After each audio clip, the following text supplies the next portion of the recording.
Here's how to block apps on your iPhone. Now, there are two different ways to be able to block an app.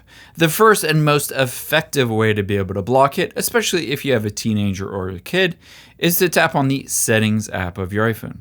From here, let's tap on Search and just search for Screen Time and open up Screen Time. Within here, scroll down to the bottom and choose Lock Screen Time Settings.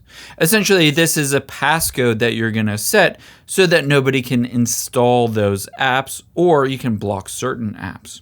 So I'm just going to enter in a random one here at 1111. And on here, you can set a screen time recovery with your Apple ID or just hit cancel and skip.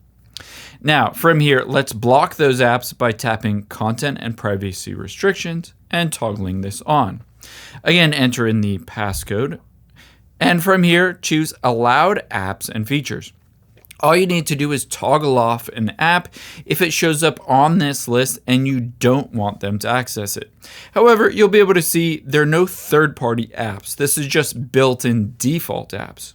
So if you want to block certain apps, what you're going to do is go back, tap on iTunes and App Store purchases, and then tap on Installing Apps and switch it to Don't Allow. This prevents anybody from installing a new app on the App Store.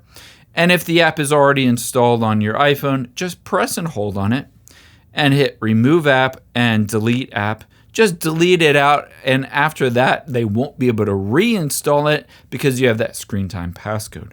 I hope this helps. If you enjoyed this video, check out the video over to my right. I think you'll really like that too, and thanks for watching.